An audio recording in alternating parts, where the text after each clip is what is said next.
Well, for a look at what corporate Canada and the oil and gas sector are hoping to see in this fiscal update, we're joined now by Hal Kvisle. Of course, he's a former CEO of TransCanada, now the chair of the Business Council of Alberta. Always great to have you with us. And let's start there. We know we're getting a report card of sorts. What are you hoping we might see in there for business in this country? I noted this morning in the Prime Minister's comments that he was really focused on continuing to provide stimulus and support for particularly disadvantaged people in the country. And I think at the Business Council of Alberta, we would agree with that we don't want to see things spiral out of control to the downside here. But it's time that we need to really start thinking about what can we do to stimulate the economy going forward. When you see deficits in the $300 billion range, and add to that the $100 billion of accumulated deficits over the last 4 years, it paints a pretty grim picture, I think, for what the government can do going forward. And I think we all worry about rising interest rates. Interest rates might be low today and the debt service costs might be manageable, but with all of that debt piling on and just the simple supply and demand of money, it's likely that the interest rates could go up, and that could trigger inflation. As far as the energy sector is concerned, I think we're really focused on putting the sector back to work. Number one, we need to see improvement in global oil prices, and that is really beyond Canada's control. We've been hit with both COVID-19 and the Saudi-Russia oil price war. We're seeing signs that that's coming around, and I'm hopeful that we can get back to economically developable oil and gas prospects here. We also need better action on access to market. Just this week, there have been a number of stories out of the U.S., the Dakota Access Pipeline, more restrictions on Keystone XL. Canada's really got to take the lead and manage its own circumstances here, and I think drive to improve access to market. What do you make so far? I mean, we know when we get these numbers that we're going to have huge dollar amounts for the programs that we're well familiar with the CERB, with the wage subsidy, the different business financing and loan programs. But they weren't very keen on getting specific with industries, like, say, aid for airlines, aid specifically for oil and gas. As we take a look at the past couple of months, was that the right approach, or did they need to get more proactive sector by sector?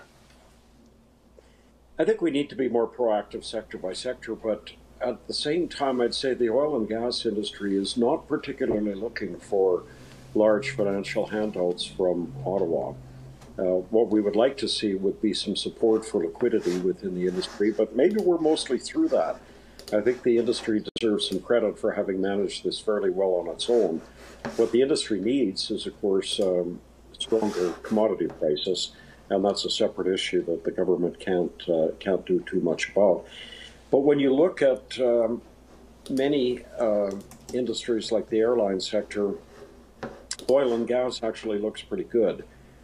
Today, our industry is running at about 90% of capacity, and that's much higher, both in Canada and globally. That's a much higher level of utilization than you'll see in certainly the hospitality industries or the service sectors or the airline industry. So Canadian oil and gas is operating pretty well through all of this, and I think the people that keep the gas plants and oil operations running out in the field in Western Canada deserve a lot of respect for what they've been able to do. As commodity prices improve, we will see resumption of capital activities, and that's really critically important to Canada.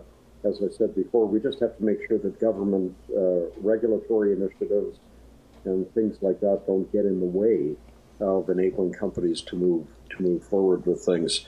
A major concern, though, is that with close to a $500 billion run-up in federal debt over the last 5 years, the government's going to have to come up with additional sources of revenue. That sure sounds to me like increases in both corporate and personal income tax, and that could be devastating for the resumption of capital spending. People simply aren't going to respond well if the government raises corporate and personal income taxes, but I'm actually not sure that they have a whole lot of alternatives in the next couple of years. I know that Alberta, Premier Jason Kenney talking about their plan to stimulate the economy, and it involves tax cuts for business, and there's always that trade-off, right? I mean, you're trying to stimulate economic activity by incentivizing businesses to come to your jurisdiction and to grow and to invest capital. But in times like these, when you're facing shortfalls of this size, how does a government maneuver that? I mean, in the short term, you are giving up revenue in the hopes that you will grow the economy. Yeah, I think the approach in Alberta is quite interesting, and I sure hope it works. And I'm reasonably confident that it will. What Alberta has going for it that Premier Kenney can rely on, I think, is a very major globally competitive oil and gas industry that can ramp up capital spending in response to tax incentives and in response to more sensible regulation. We can do a lot of things. You know, it's interesting. The world very much demands what we produce. We just have to be better at getting it to them. And then I think that'll stimulate capital activity that will in turn bring Alberta around. When you look nationally, I think it's more of a challenge. When you think about the service sector, whether it's airlines, hospitality, restaurants, all of those kind of things, and how do we stimulate economic activity in those areas? Maybe the tax rate doesn't matter because there's not a lot of taxable income at this point, and it's difficult for me to see what the government can do to stimulate and encourage people to get out there and spend money in those areas. Especially when we still have second wave concerns and things like that. So I see a very difficult 12 to 18 months ahead in the service sector. We're only minutes away from hearing from the finance minister. I feel that both Mr. Morneau and the Prime Minister have tried to play down our expectations. They said, we're going to give you a fiscal snapshot. We're going to tell you where we are, where we might be going in the short term. Are you hopeful you're going to see any bold policy measures in this statement? Well, I hope there are some, and I hope there's also a little more focus on fiscal responsibility than we heard from the Prime Minister this morning. The Prime Minister's comments were mostly focused on the government's willingness to continue to help Canadians who need help, and I understand that, and I support that. But I would like to see some evidence that we're really thinking seriously about what do we do about this $500 billion problem that's in the middle of the road. And how do we get the economy actually back to work? And how do we do it in a way where business drives it rather than just more government funding and more government debt? It's always great to get your insights. Thanks so much for taking the time to join us. Thank you.